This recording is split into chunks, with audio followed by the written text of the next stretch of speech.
Hi guys! Welcome back to my channel. So, nandito ako ngayon sa aming likod bahay. So, may nag-request guys na gusto daw nilang tingnan ang aming simpleng likod bahay. Pero, medyo nakakautan guys. So, ako lang mag-isa, but it's okay. I will just gonna show you ang aming bukid. So, ito lang siya guys. Yan. So, but ayoko nang pumunta doon kasi ako lang mag-isa. Kung may kasama ako, okay lang. So, malaki pa yan siya, nandoon. Pwede ka pumasok doon. May mga putas doon. Dito naman, dito papasok is yung mga pine trees niyan. Pine trees yan siya, guys. At, yeah. So, ako lang kasi mag-isa. Kaya ayoko na pumunta doon. Malaki pa ito. Nandoon pa yan guys. So, balik ako guys. Kasi ayoko paso-paso dyan na mag-isa. So, yan. Gusto mong doon ang kung gusto mong pumunta doon, joke lang doon. Gusto mo naman dito, doon ka rin.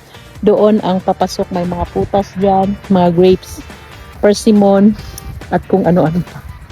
So, ito naman, ito yung yung kapitbahay namin. Tingnan mo guys. Hindi pa ako guys. So, mga malalayo ang kapitbahay namin guys. Yun, nandoon pa.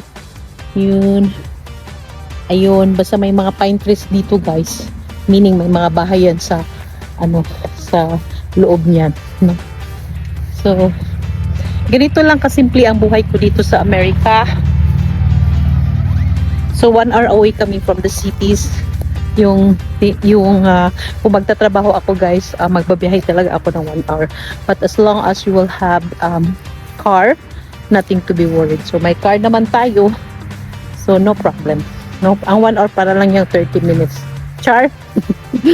Pero pag ako mag-drive guys, maabot yung 2 ka oras kay kapoy na kay pagkagabi matulog na jud kapoy kay. So ngayon nagsuri-suri ko diri sa amo ang kuan. Sa amo ang yuta. Ay, grabe para ma-exercise at taba. Siya. Puro ra ni siya kuan dito ng mga tanom. Ito na ay mga trees, mangga, avocado. So kung gusto mo bisita diri, alik mo diri. Okay, so diyan ang among front yard. So doon na po mi sa kalsada guys, pero dili siya main kalsada. So pag magkuha mig mailbox, para mong malay. So pag magkuha ka mailbox guys, dito mong mailbox. Kita na ka.